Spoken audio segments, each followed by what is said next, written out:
Hello दोस्तों। Last lecture में हमने पढ़ा था कि लेंथ का मेजरमेंट कैसे होता है, किसे कहा जाता है 1 मीटर लेंथ। याद है आपको? हमने स्टैंडर्ड डेफिनेशन देखी थी 1 मीटर लेंथ की। फिर हमने समझा था कि बहुत अगर लार्ज डिस्टेंसेस हमें मेजर करने होते हैं, for example between two different stars या बिटवीन स्टार एंड अर्थ, तो ऐसे डिस्टेंसेस को मेजर करने के लिए हम कौन सी मेथड यूज़ कर रहे थे वहाँ पे? पैरेलैक्स मेथड, है ना। जिसमें पैरेलैक्स क्या होता है ये हमने समझा था और पैरेलैक्स मेथड के एप्लीकेशंस को भी डिस्कस किया था। अब आज के लेक्चर में हम क्या करने वाले हैं? आज के लेक्चर में हम कई चीज़ें पढ़ेंगे। उसमें से सबसे पहली चीज़ होगी मास के मेजरमेंट के बारे में, कि भैया एक स्टैंडर्ड मास मतलब 1 kg मास क्या होता है। उसके बाद में हम पढ़ेंगे टाइम के मेजरमेंट के बारे में, जहां हम देखेंगे कि 1 सेकंड ये जो टाइम पे है, टाइम पीरियड है 1 सेकंड, तो एग्जैक्टली 1 सेकंड माने कितना टाइम, ठीक है, उसे भी समझेंगे। और जब ये सब समझ के हो जाए तो जो मेन टॉपिक है इस लेक्चर का उस पर आएंगे, जो है हमारा डायमेंशनल एनालिसिस। ठीक है, तो डायमेंशनल एनालिसिस देखो इतना इंपॉर्टेंट टॉपिक है कि न केवल इस चैप्टर में बल्कि आने वाले सभी जो चैप्टर्स हैं उनमें इस कॉन्सेप्ट को हमने यूज़ किया है। ठीक है, चाहे आप एंट्रेंस की प्रिपरेशन कर रहे हो या अपने रिस्पेक्टिव बोर्ड्स की, सभी जगह ये जो टॉपिक है ये बहुत इंपॉर्टेंट टॉपिक है। ठीक है, तो चलिए देर नहीं करते, अपना वीडियो स्टार्ट करते हैं। तो अब 1 किलोग्राम दैट इज़ 1 kg माने क्या? तो देखिए, सिंस 1889 1 किलोग्राम की डेफिनेशन क्या थी? तो जो कई सारे फिजिसिस्ट है और साइंटिस्ट हैं, इन्होंने मिलाकर क्या डिसाइड किया कि एक प्लैटिनम इरिडियम का हम अलॉय ले लेंगे। किसका? Platinum iridium. ठीक है, एक स्पेसिफिक साइज एंड शेप का उन्होंने एक अलॉय बनाया है प्लैटिनम इरिडियम का, और उसे कहा है कि ये भैया इतने साइज का, इतने डायमेंशन का अगर वो अलॉय है तो उसका मास होगा स्टैंडर्ड 1 kg। ये बात चली 2019 तक। ठीक है, 2019 में इस डेफिनेशन को थोड़ा सा मॉडिफाई किया गया। क्यों मॉडिफाई करने की ज़रूरत पड़ी? तो देखिए, अगर मेरे पास ये इस टाइप का कोई अलॉय है, आज मान लीजिए उसका जो मास है वो है 1 kg, तो मैं इसको लिख रहा हूँ 1.0000 kg। ओके, ये आज की डेट में। अब होता क्या है, जैसे जैसे समय बढ़ते जाता है तो हम ये नोटिस करते हैं कि इस पर्टिकुलर अलॉय पर कई सारे धूल के जो कण है, वाटर वेपर्स है, मॉइस्चर है, वो आकर बैठ जाता है। अब जाहिर सी बात है, धूल के जो कण है वो भले ही छोटे हो लेकिन उनका कुछ तो मास है, तो वो मास भी क्या कर लेता है, ये प्लैटिनम और इरिडियम का अलॉय अपने ऊपर एक्यूमुलेट कर लेता है, जिसके कारण जस्ट फॉर एन एग्जांपल अगर कुछ दिनों के बाद इसका मास देखे तो वो हो गया, मान लीजिए 0001 kg। अब निश्चित तौर पर हम ये कह सकते हैं कि ये जो हमें नया मास दिखाई दे रहा है वो कोई स्टैंडर्ड मास तो है नहीं। अब हम चलते हैं कि भैया नई डेफिनेशन क्या बनी। तो 2019 में स्टैंडर्ड जो मास है 1 kg, उसे इक्विवेलेंट बताया गया है इलेक्ट्रिक करंट के टर्म्स में। अब ये क्या चक्कर है, आइए समझते हैं। चलिए मान लेते हैं कि मेरे पास एक वेइंग बैलेंस है, ठीक है, और ये काफ़ी सेंसिटिव वेइंग बैलेंस है। इस पर मैं अभी फ़िलहाल रख रहा हूँ मान लीजिए 1 kg ऑफ स्टैंडर्ड मास। अब देखिए, इस 1 kg मास को अगर मुझे बैलेंस करना है तो जाहिर सी बात है, ये वेइंग बैलेंस का जो प्लेटफॉर्म है वो बिल्कुल स्ट्रेट हो जाना चाहिए। और ये कब स्ट्रेट होगा? अगर इस स्टैंडर्ड मास को मैं किसी एक्सटर्नली 1 kg मास से बैलेंस कर लूँ। ठीक है, अब यहाँ पर इसे बैलेंस करने के लिए क्या किया गया? यहाँ पर हेल्प ली गई इलेक्ट्रोमैग्नेट की। किसकी हेल्प ली गई? इलेक्ट्रोमैग्नेट। अगर आपको इलेक्ट्रोमैग्नेट नहीं पता तो बस इतना समझ लीजिए, अगर कोई मैग्नेटिक मटेरियल है जिस पर मैं इलेक्ट्रिक वायर्स को ऐसे वाइंड कर दूं और इन वायर्स में से करंट भेजूं, तो ये जो पर्टिकुलर शेप का स्ट्रक्चर है ये मैग्नेटिक फील्ड डेवलप करता है, और अंदर का जो मटेरियल है वो एक मैग्नेटिक मटेरियल है होने के कारण मैग्नेट की तरह बिहेव करता है। सो इलेक्ट्रोमैग्नेट में क्या होता है, जब तक करंट पास हो रहा है तब तक ये particular setup as a magnet काम करेगा, और जैसे ही करंट को मैं स्टॉप कर दूं तो मैग्नेटिज्म भी स्टॉप हो जाएगा। तो इस तरीके का अगर एक में इलेक्ट्रोमैग्नेट, यहाँ देखिए पहली डायग्राम, इस ये जो पर्टिकुलर वेइंग बैलेंस है ना, तो उसका जो अदर साइड है, जो फ्री एंड है, उसके नीचे लेकर आता हूँ। ठीक है, वो पर्टिकुलर इलेक्ट्रोमैग्नेट। अब जैसे मैं इससे करंट पास करूँगा तो ये इलेक्ट्रोमैग्नेट एक्टिवेट हो जाएगा और ये जो वेइंग बैलेंस है हमारा, जिसका अदर साइड फ्री है, इसे क्या करेगा, नीचे की तरफ पुश करना स्टार्ट करेगा। ठीक है, अब जैसे जैसे करंट की वैल्यू मैं बढ़ाते जाऊंगा वैसे वैसे स्ट्रॉन्ग मैग्नेटिज्म डेवलप होते जाएगा। बिकॉज क्या होता है, इसके अंदर जो मैग्नेटिज्म है ना वो करंट से प्रोपोर्शनल है। करंट इंक्रीज होगा तो मैग्नेटिज्म भी बढ़ेगा, करंट अगर कम करते जाऊंगा तो मैग्नेटिज्म भी कम होते जाएगा। तो अभी मैं फिलहाल मान लीजिए करंट इंक्रीज कर रहा हूँ तो धीरे धीरे ये मैग्नेटिक फोर्स बढ़ेगा और उसके कारण ये जो वेइंग बैलेंस है जिसका फ्री एंड के पास मैंने इलेक्ट्रोमैग्नेट को रखा है वो अब धीरे धीरे नीचे आना स्टार्ट हो जाएगा, है ना, पुल करने के कारण। एक समय ऐसा आएगा कि एक पर्टिकुलर वैल्यू ऑफ करंट पे, ठीक है, एक पर्टिकुलर वैल्यू ऑफ करंट पे ये वेइंग बैलेंस 100% बैलेंस हो जाएगा। मतलब ये 1 kg जो स्टैंडर्ड मास है उसे हमने 100% बैलेंस कर लिया। अब जस्ट फॉर एन एग्जांपल समझ लीजिए, मान लीजिए कि 2 एम्पियर करंट भेजने के बाद ये जो वेइंग बैलेंस है वो 100% बैलेंस हो गया है। तो हम ये कहेंगे कि 2 एम्पियर क्या दर्शाता है, 2 एम्पियर बताता है उतना करंट जितना करंट 1 kg मास को बैलेंस करने के लिए लगा है। अब थोड़ी देर के बाद हम क्या कर लेंगे, इस 1 kg जो पर्टिकुलर आपके पास मास है उसके बजाय हम कोई अननोन मास रख लेते हैं। ठीक है, देखिए मैं फिर से यहाँ पर डायग्राम निकाल रहा हूँ। अब मान लेते हैं मुझे एक अननोन मास को मेजर करना है। यहाँ पर मैंने एक साइड में अननोन मास रख लिया, ठीक है, और इसे बैलेंस करने के लिए हमने इलेक्ट्रोमैग्नेट का यूज़ किया। अब इलेक्ट्रोमैग्नेट में कितना करंट पास होता है वो मुझे पता है। अगर 1 kg मास को बैलेंस करना रहा तो 2 एम्पियर की ज़रूरत पड़ती है। यहाँ पर फिलहाल जस्ट फॉर एन एग्जांपल मुझे ज़रूरत पड़ी है 4 एम्पियर की। कितने एम्पियर की? 4 एम्पियर की। तो आप बता सकते हैं कि 2 एम्पियर अगर 1 kg बैलेंस करने में लग रहा है तो 4 एम्पियर का मतलब हुआ उसे 2 kg मास को बैलेंस करने में लग रहा है। तो इस तरीके से हमने क्या किया है, इलेक्ट्रिक करंट को मास के साथ एसोसिएट कर लिया। सो यही है standard definition of 1 kg of mass. 1 kg of mass क्या होता है? The amount of electric current required in order to pull down other side of sensitive weighing balance in order to balance standard 1 kg mass. ठीक है, definition को अच्छे से देख लीजिए। इट इज द, या फिर आप बोल लीजिए 1 kg mass is equivalent to, क्या बोलेंगे हम, 1 kg mass is equivalent to the amount of current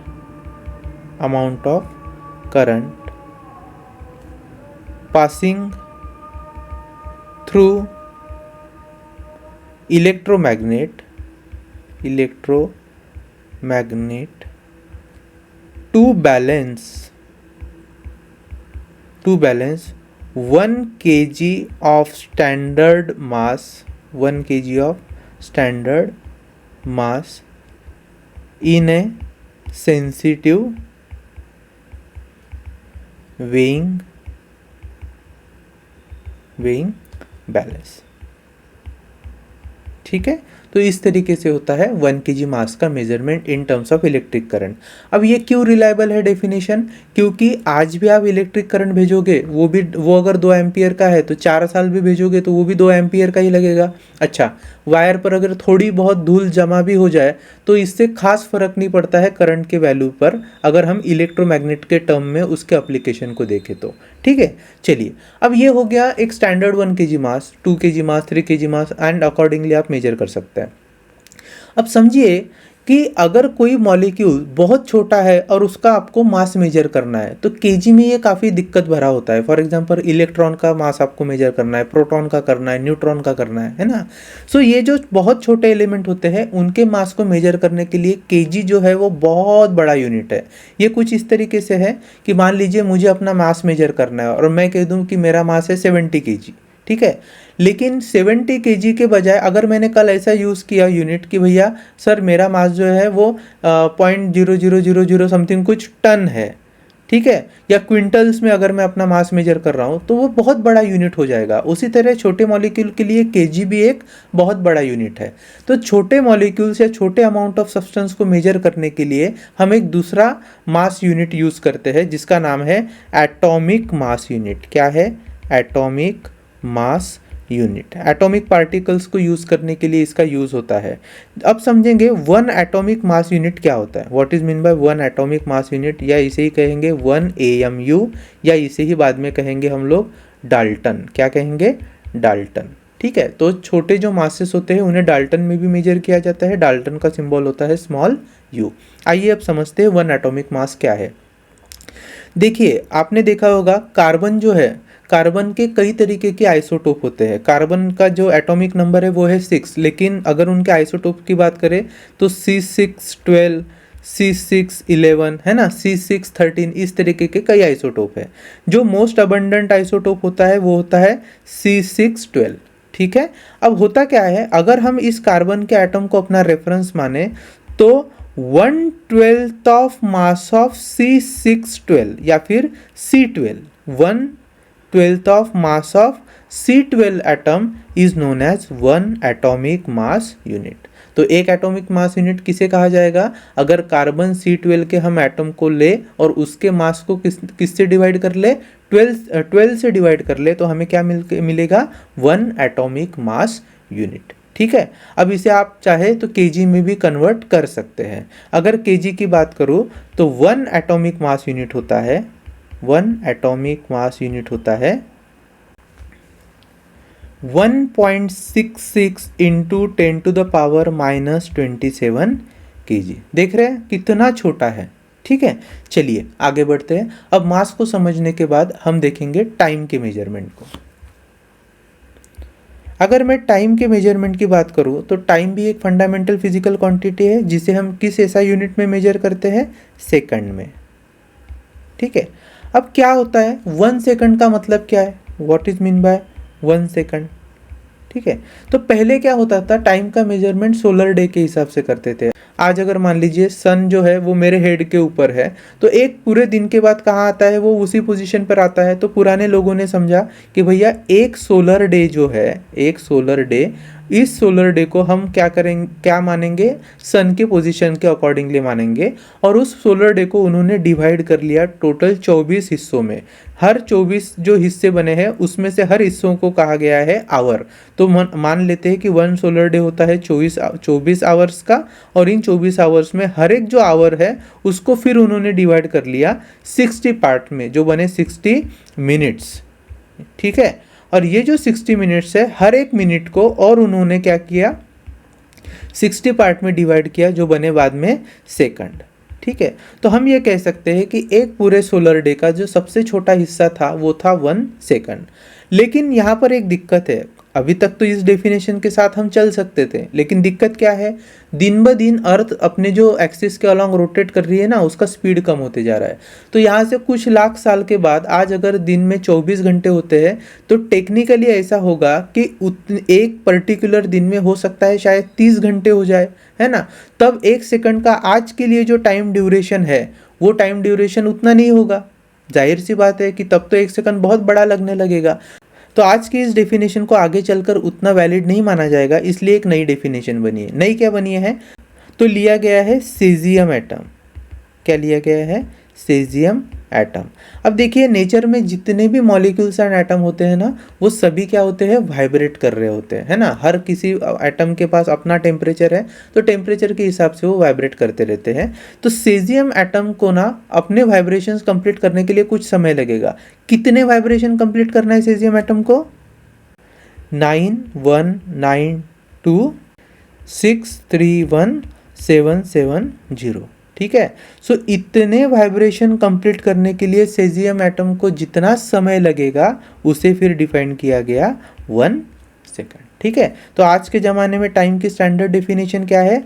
the amount of time taken by that caesium का मॉलिक्यूल और atom to complete 9192631770 vibration. So this time is known as 1 second. चलेगा?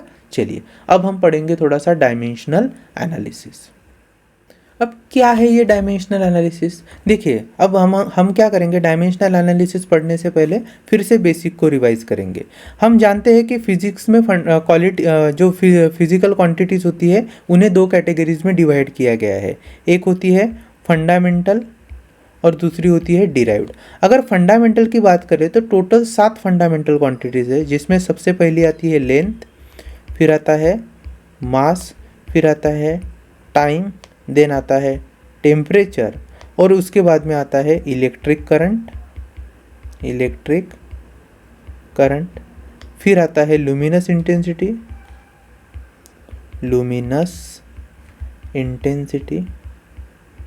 And last is amount of substance.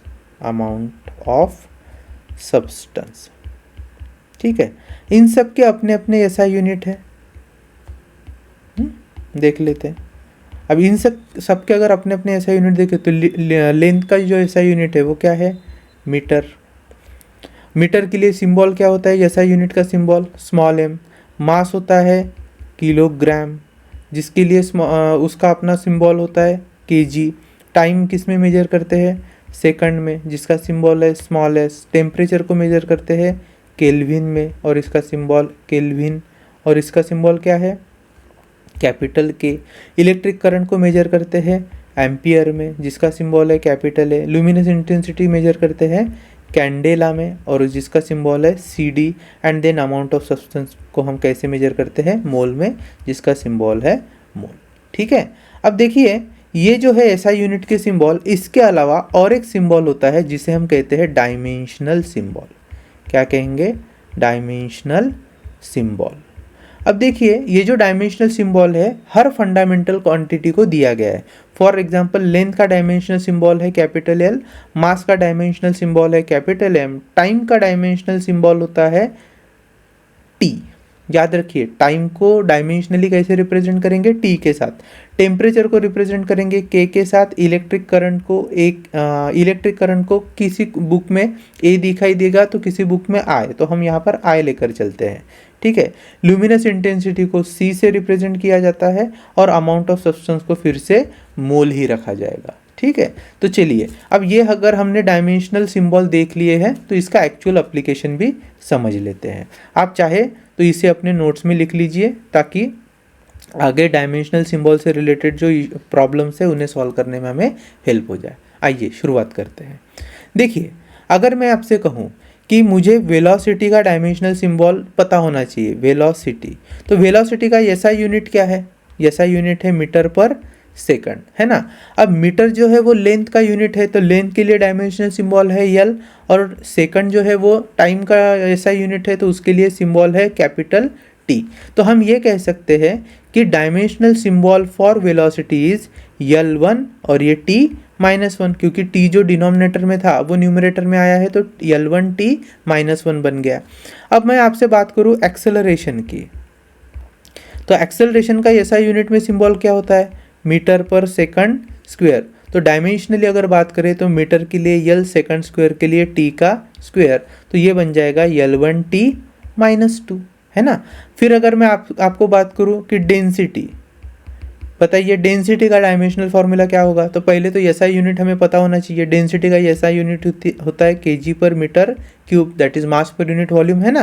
सो इसका dimensional formula होगा, देखिए kg क्या है, मास है, तो मास के लिए डायमेंशनल फॉर्मूला क्या है, कैपिटल M। और जो मीटर क्यूब है, मीटर क्यूब क्या है, लेंथ का क्यूब है, इसके लिए इसका फॉर्मूला होगा डायमेंशनल फॉर्मूला लेंथ का क्यूब। तो हम इसे लिख सकते हैं m1l raise to the power -3, अगर सिर्फ न्यूमरेटर में लिखना है तो। इस तरीके से अगर मैं मोमेंटम की बात करूं, मोमेंटम, ठीक है, तो मोमेंटम क्या होता है, मास इनटू वेलोसिटी। ठीक है, अब देखिए मास तो है केजी के टर्म में और वेलोसिटी होती है मीटर पर सेकंड के टर्म में, तो इसका डायमेंशनल फॉर्मूला क्या हो गया, मास केजी के लिए कैपिटल M, मीटर के लिए L, और सेकंड जो डिनोमिनेटर है उसके लिए हो गया T, तो ये बन गया M1 L1 T-1। अगर मैं आपसे पूछूं फोर्स, ठीक है, so what is force, force आप जानते हैं कि F is equal to ma होता है, मास इंटू एक्सेलरेशन, तो मैं यहाँ पर लिख रहा हूँ F that is force is equal to mass into acceleration. अब देखिए मास का जो यूनिट है वो है kg, और एक्सेलरेशन का होता है मीटर पर सेकंड स्क्वायर, तो तो इसे अगर डायमेंशन के फॉर्म में लिखा जाए तो क्या लिखा जाएगा, केजी के लिए दैट इज मास के लिए m1, मीटर के लिए L1 और टाइम के लिए L जो नीचे सेकंड है तो सेकंड का स्क्वायर मतलब t का स्क्वायर जो ऊपर आके बन जाएगा t⁻²। ठीक है, यहाँ तक बात आ गई समझ में। अब थोड़ा सा देखिए इन सभी क्वांटिटीज़ को ना ऑब्जर्व करते हैं। क्या ऑब्जर्व करते हैं, वेलोसिटी को देखिए आप, तो वेलोसिटी का डायमेंशनल फॉर्मूला बन रहा है L1t-1 और एक्सेलरेशन का बन रहा है L1t-2। अब L और t दोनों में ही है, फर्क क्या है, उनके पावर में डिफरेंस है। तो just by observing the power I can say which dimensional formula belongs to which fundamental quantity. L1t-2 है तो मतलब सेकंड का स्क्वायर डिनोमिनेटर में है तो ये 100% एक्सेलरेशन का होगा। ऊपर भी L और t ही है लेकिन ये किसके लिए डेडिकेटेड है, ये है वेलोसिटी के लिए। यहाँ पर नीचे आइए, देखिए मोमेंटम और फोर्स को थोड़ा सा समझते हैं। दोनों ही फिजिकल क्वांटिटीज में मास, लेंथ और टाइम का यूज हुआ है। देखिए आप देख पा रहे हैं मास, लेंथ और टाइम, लेकिन एक छोटा सा डिफरेंस क्या है, मास का पावर 1 है, मास का पावर दोनों में 1 है, लेंथ का भी पावर दोनों में सेम है, लेकिन बात कहाँ पर आके बदल जा रही है, बात आ रही है टाइम पर। तो हम ये कह सकते हैं कि कोई भी डायमेंशनल फॉर्मूला जो होता है रिलेटेड फिजिकल क्वांटिटी का, वो उसके पावर से पहचाना जाता है। ठीक है, सो अगर मैं कहूँ आपको कि डायमेंशनल फॉर्मूला का कोई डेफिनेशन अगर होगा तो वो क्या होगा, डायमेंशनल फॉर्मूला, तो किसी भी फिजिकल क्वांटिटी का डायमेंशनल फॉर्मूला होता है द पावर्स। ठीक है, these are the powers to which concerned fundamental units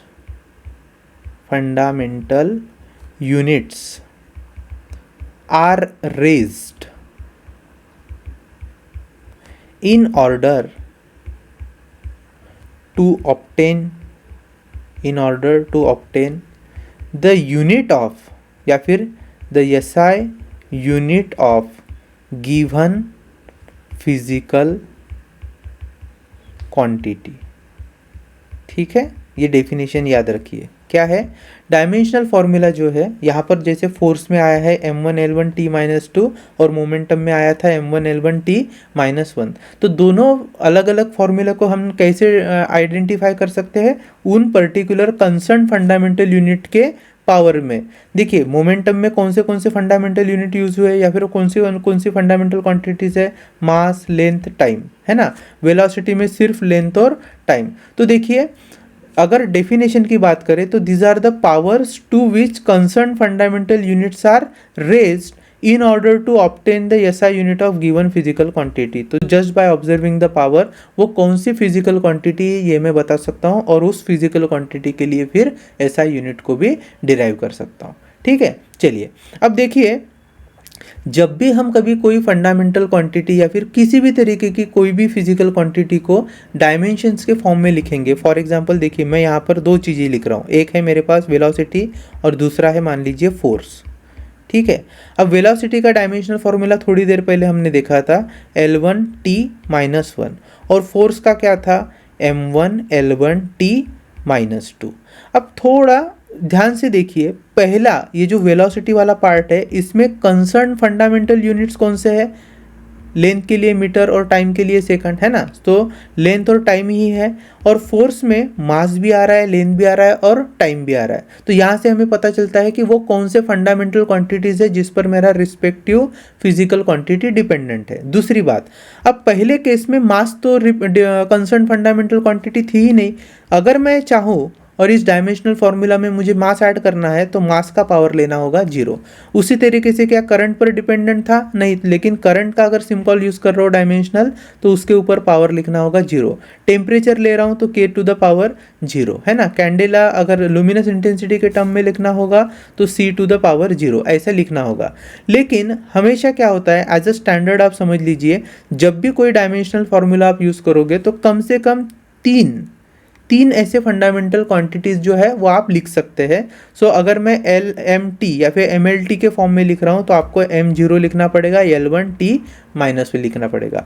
acceleration के लिए लिखना होगा तो क्या हो जाएगा M0 L1t-2। टू, ठीक है। यहाँ पर फोर्स में तो ऑलरेडी है तो उसमें कोई दिक्कत है ही नहीं, ठीक है। अगर मान लीजिए डेंसिटी, तो डेंसिटी का क्या होता है, डेंसिटी होता है मास पर यूनिट वॉल्यूम, मास होता है m, वॉल्यूम होता है l, so m1 l raise to the power -3, ये आया था ना डेंसिटी में। लेकिन अगर इसको और एक्सप्लेन करना है या फिर थोड़ा एक्सपांड करना है तो आप क्या लिखोगे, m1 l -3, और यहाँ पर कोई टाइम का रेफरेंस है क्या, नहीं है, तो टाइम के रेफरेंस को हम लिख लेंगे 0, टाइम का पावर क्या हो जाएगा 0। तो इस तरीके से कोई भी एक डायमेंशनल फॉर्मूला लिखा जा सकता है, ठीक है। चलिए आगे बढ़ते हैं। अब हम पढ़ने वाले हैं uses of dimensional analysis, uses of dimensional analysis, ठीक है। सबसे पहला यूज है to check whether the given physical equation is dimensionally correct or not, to check the dimensional correctness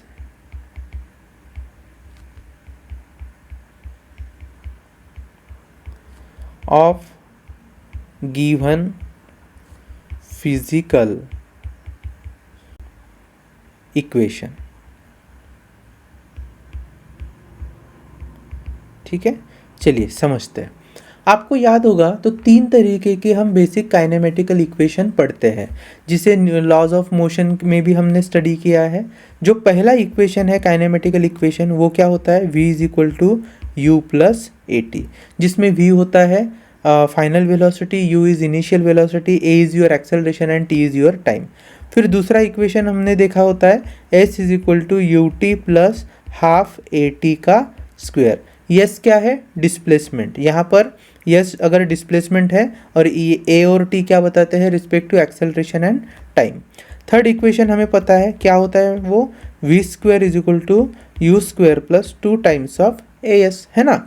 अगर मुझे पता करना है कि क्या ये तीनों जो फिजिकल इक्वेशन है क्या वो डायमेंशनली करेक्ट है, मतलब हर डायमेंशन सेम है, तो ये कैसे किया जाता है। अब ये डायमेंशनली करेक्ट है का मतलब क्या है, देखिए मेरे पास एक पर्टिकुलर रॉड है, मान लीजिए जिसकी लेंथ है 10 मीटर, ठीक है।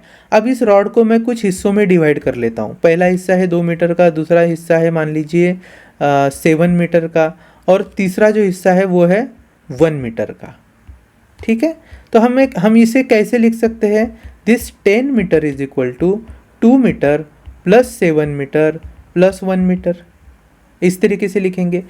अब ये अगर मैं लिख रहा हूँ तो करेक्ट है, क्यों, क्योंकि लेफ्ट हैंड साइड में जो डायमेंशन है मीटर, वही डायमेंशन हर एक राइट हैंड साइड के पार्ट्स में मिल रहा है। फर्स्ट में भी मीटर है, सेकंड में भी मीटर है, थर्ड में भी मीटर है, तो हम ये कहेंगे कि डायमेंशन के हिसाब से ये जो इक्वेशन है करेक्ट है। लेकिन अभी अगर इसी इक्वेशन को लिखा जाए 10 metre is equal to 2 metre plus 7 kg plus 1 metre, तो क्या ये संभव है, बिल्कुल भी नहीं, क्योंकि बीच में कौन आ गया है, केजी, और केजी तो मास का डायमेंशन है, तो ये इक्वेशन गलत हो जाएगा, है ना।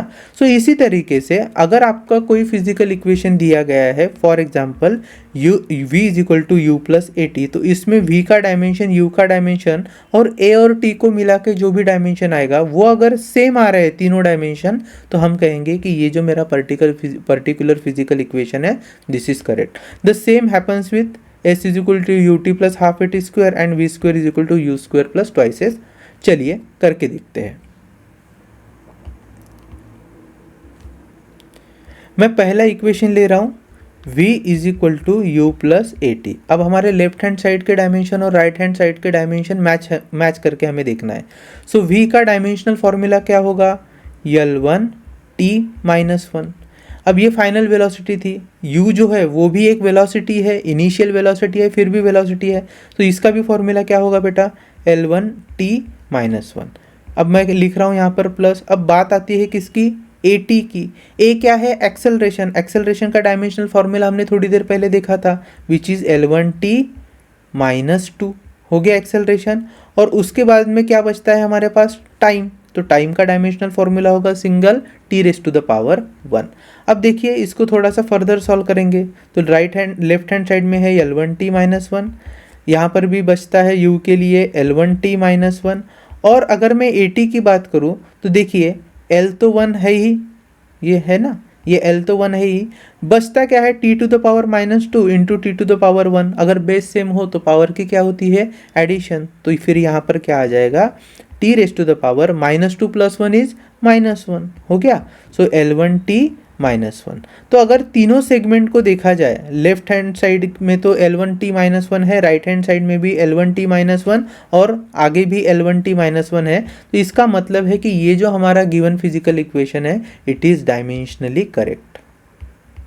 क्या है ये, डायमेंशनली करेक्ट है। ओके चलिए अब दूसरा कोई करके देखते हैं, ये सेकंड वाला देखते हैं, which is s = ut + ½ AT²। चलिए करते हैं, s = ut + ½ AT²। अब देखिए यस जो है वो सिंपल डिस्प्लेसमेंट है और डिस्प्लेसमेंट के लिए डायमेंशनल फॉर्मूला होता है L1। ut क्या होगा, u के लिए which is your initial velocity, so L1t -1 और जो t है बचता है उस t को हम लिखेंगे टी टू द पावर 1। तो हो गई ut की बात खत्म हो गई। फिर आगे बढ़ते हैं, हाफ जो है ये कांस्टेंट टर्म है, इसे ऐसे ही रखेंगे, इसको हमें छेड़ना नहीं है बिल्कुल भी। फिर आता है एक्सेलरेशन, एक्सेलरेशन का डायमेंशनल फॉर्मूला क्या है, L1t -2। फिर बचता है t का स्क्वायर। अब यहाँ पर ध्यान दीजिए t का जो स्क्वायर है इसका मतलब है कि जो टाइम है हमें टाइम का स्क्वायर लिखना पड़ेगा। अब अगर इसको लिख लिया तो चलिए आगे सॉल्व करते हैं। लेफ्ट हैंड साइड में बचा है L1, राइट हैंड साइड में जाते हैं, यहाँ पर भी L1 है ही और t raise to the power -1 दिख रहा है आपको, t raise to the power -1 multiply by t raise to the power 1। Base same हो तो पावर की क्या होगी, एडिशन। तो t raise to the power -1 + 1 t raise to the power 0। देखिए t raise to the power -1 + 1, तो ये हो गया t raise to the power 0। अब t raise to the power 0 का मतलब है 1। वैसे ही मान लीजिए मैं 10 का पावर 0 लिख रहा हूँ तो वो संख्या हो जाएगी 1। a का पावर 0 लिख रहा हूँ तो वो भी संख्या क्या हो जाएगी 1। b का पावर 0 है तो वो भी संख्या क्या हो जाएगी 1। ठीक है, उसी तरीके से हम यहाँ पर लिखेंगे, देखिए हम यहाँ पर लिखेंगे t raise to the power -1 और t raise to the power 1, तो ये आ जाएगा 1 जिसे लिखने की ज़रूरत नहीं है, प्लस हाफ इंटू यहाँ पर भी क्या बचता है L raise to the power 1 और यह है t raise to the power -2 और t raise to the power 2, जिसे सॉल्व करने के बाद हमारा आंसर फिर से आ जाएगा t raise to the power 0 which is nothing but 1। वो लिखने की ज़रूरत नहीं है। अब इस इक्वेशन को आप ध्यान से देखिए, यहाँ पर हमें क्या दिख रहा है, लेफ्ट हैंड साइड में L टू द पावर 1 है, राइट हैंड साइड में भी L टू द पावर 1 एक सेगमेंट में और दूसरे सेगमेंट में भी है L टू द पावर 1। इसके लिए ये भी हमारा इक्वेशन क्या है, डायमेंशनली करेक्ट है। आप क्या कर सकते हैं, थर्ड इक्वेशन को अपने यहाँ खुद से सॉल्व कीजिए, आपको भी इसी तरीके का आंसर मिलेगा। फिलहाल मैं आपके लिए एक होमवर्क दे रहा हूँ, इसे आप करके देखिए। क्या है होमवर्क, आपका होमवर्क है, मैं आपको एक इक्वेशन दे रहा हूँ, v = u² + 2as का स्क्वायर। आपको ये चेक करना है whether this equation is dimensionally correct or not, dimensionally correct or not. ठीक है, फिर और एक मैं आपको इक्वेशन देता हूँ। मान लीजिए सेंट्रीपिटल फोर्स होता है ना, सेंट्रीपिटल फोर्स का फॉर्मूला होता है F = mv²/r। तो आपको पता करना है कि यहाँ पर F is your force, m is your mass, v is your velocity and r = radius. अब ये सेंट्रीपिटल फोर्स का फॉर्मूला कैसे डिराइव करते हैं वो आगे हम समझने वाले हैं।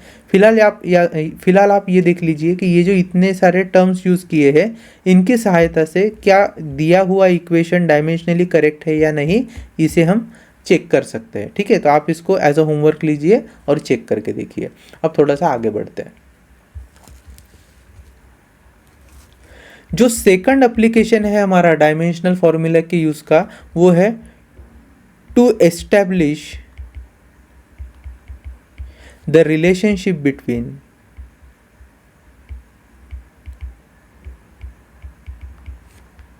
Between related physical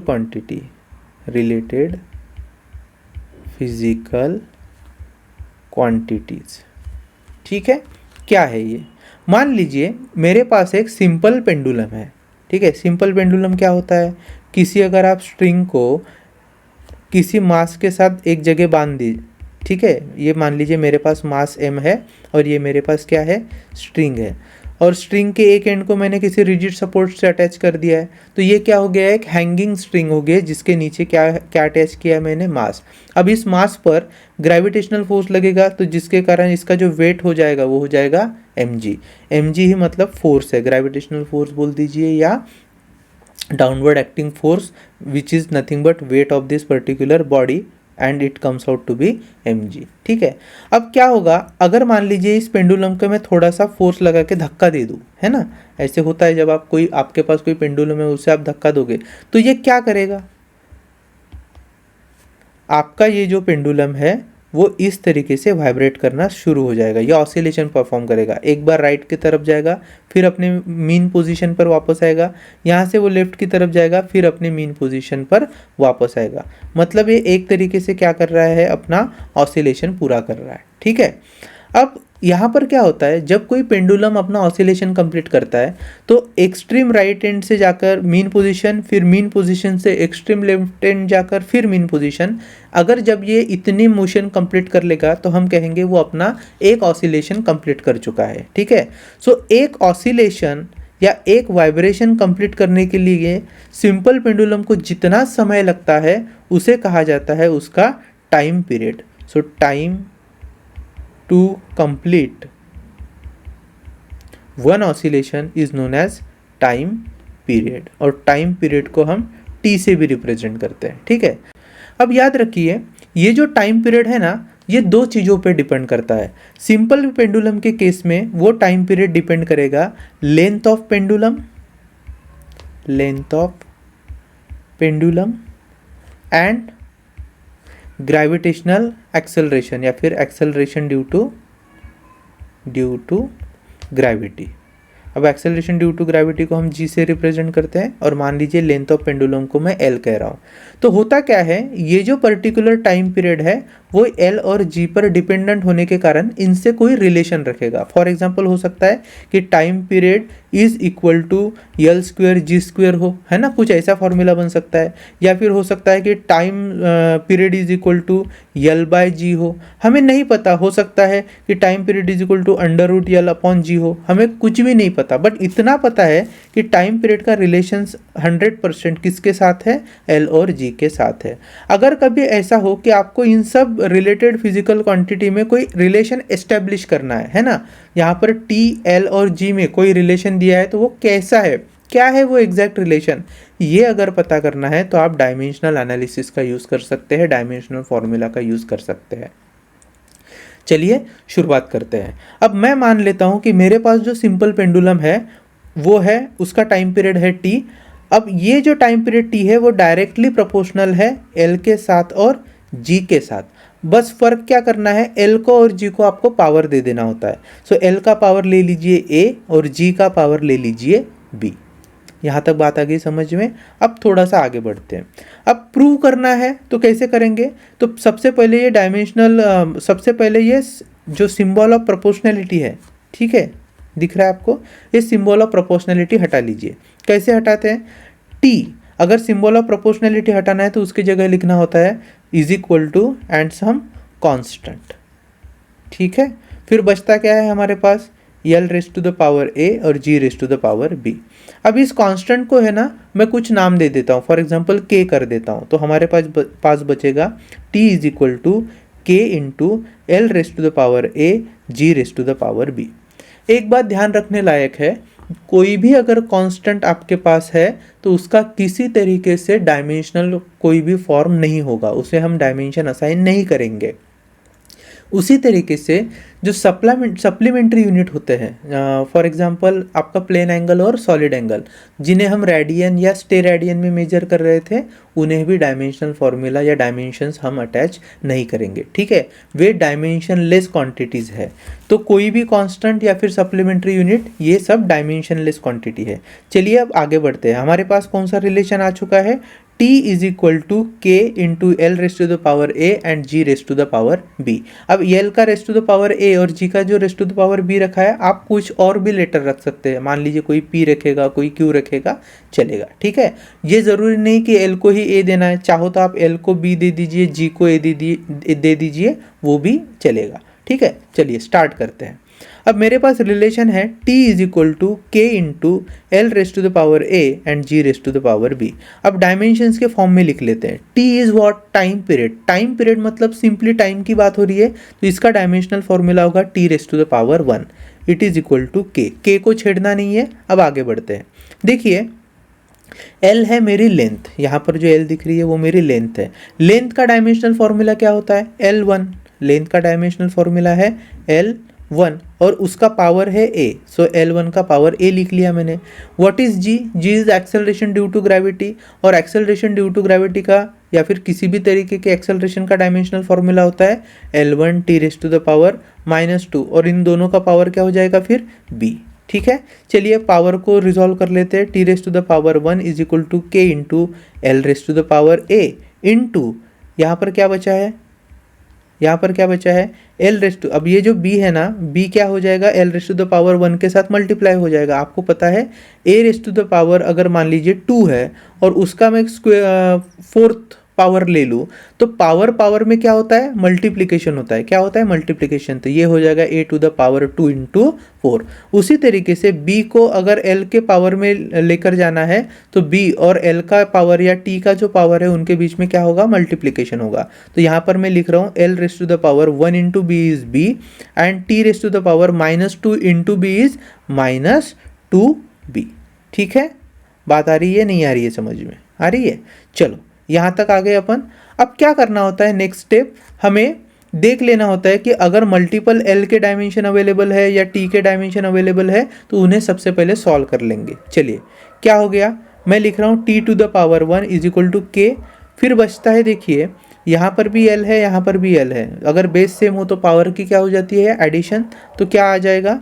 L raise to the power a plus B, और t क्या है? t raise to the power -2b, तो वो जैसे है वैसे ही रखो, क्योंकि मल्टीपल t या मल्टीपल m वगैरह ऐसा कुछ है ही नहीं। चलिए अब लास्ट स्टेप बचती है। क्या करना होता है?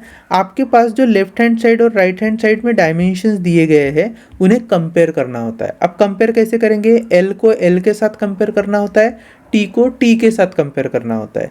देखिए l को कंपेयर करने के लिए लेफ्ट हैंड साइड में l तो है, लेकिन राइट हैंड साइड में l है क्या? नहीं है। अगर नहीं है तो हम ले लेंगे l का पावर 0। आ रही है बात समझ में? अगर यहाँ पर मान लीजिए राइट हैंड साइड में m होता, ठीक है, और लेफ्ट हैंड साइड में m नहीं है, तो हमें क्या करना पड़ेगा? m को 0 कंसिडर कर कंपेयर करना पड़ेगा। फिलहाल यहाँ पर l नहीं है तो l हम ले लेंगे l टू द पावर 0, और t तो वैसे भी प्रेजेंट है, ठीक है। तो मैं इसको लिख लेता हूँ। t raise to the power 1 को भी लिखा जा सकता है l raise to the power 0, m raise to the power 0 और t raise to the power 1। अब m है नहीं तो कोई कंपेयर करने की ज़रूरत नहीं है। अब देखिए जब कंपेयर करेंगे, कंपेयरिंग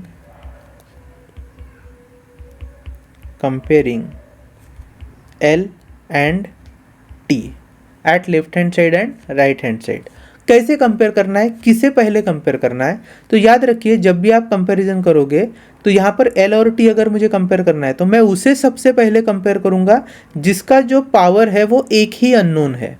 यहाँ पर अगर L का पावर देखो तो a प्लस बी, दो ऐसे एलिमेंट्स है जो मुझे पता नहीं है, और T के पावर में सिर्फ b ही ऐसा एलिमेंट है जो मुझे पता नहीं है।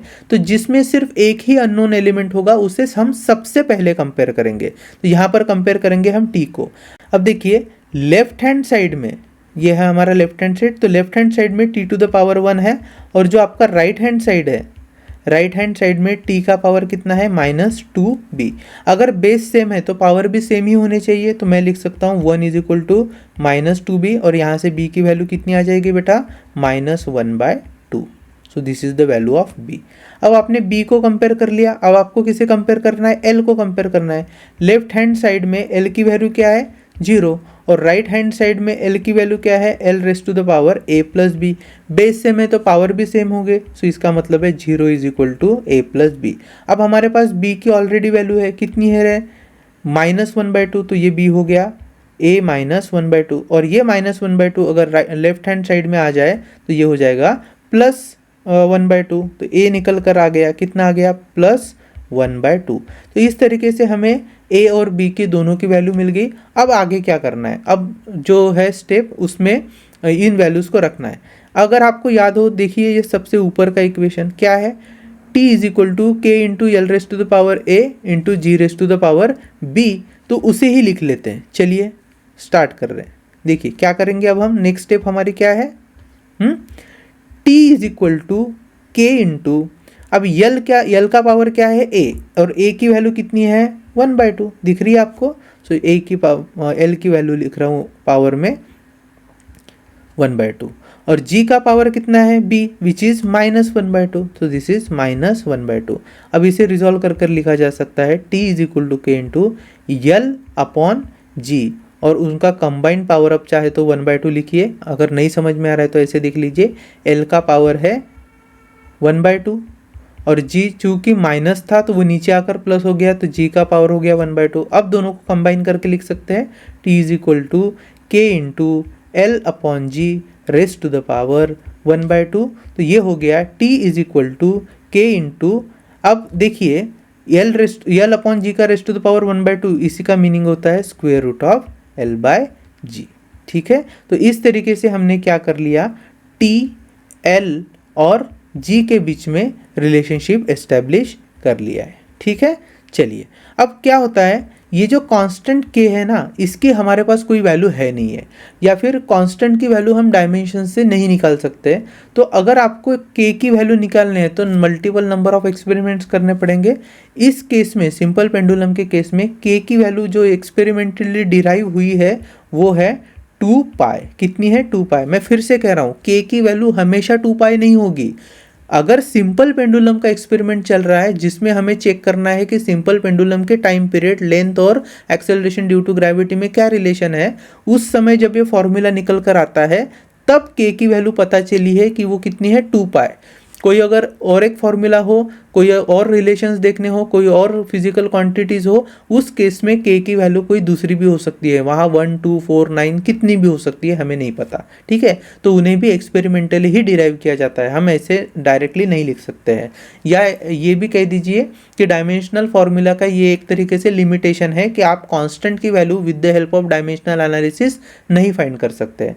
फिलहाल तो मैं k is equal to 2 pi लिख रहा हूँ, तो t हो जाएगा t is equal to 2 pi under root of l/g, and this is your final answer. तो आप चाहे तो t is equal to K under root of l/g लिख लीजिए और यहीं तक भी सॉल्व किया तो भी आपको फुल मार्क्स मिलना ही है। और अगर आपके पास k की वैल्यू है तो उसे सिंपली पुट कर दीजिए, both the answers are correct. ठीक है, अभी मैं आपको एक एग्जांपल और लेकर बताता हूँ और देखते हैं कि क्या डायमेंशनल एनालिसिस के साथ उसे कर सकते हैं या नहीं। मान लीजिए मेरे पास सेंट्रीपिटल फोर्स है F, centripetal force F। Centripetal force क्या होता है, कोई ऑब्जेक्ट अगर सर्कुलर ऑर्बिट में घूम रहा है, ठीक है, मान लीजिए ये सेंटर है और ये ऑब्जेक्ट सर्कुलर ऑर्बिट में घूम रहा है, तो यूनिफॉर्म सर्कुलर मोशन करने के लिए उस ऑब्जेक्ट में हर पोजीशन पर क्या लगते रहता है, कंटिन्यूसली एक फोर्स लगते रहता है which is directed towards the centre, और इसे ही कहते हैं हम सेंट्रीपिटल फोर्स।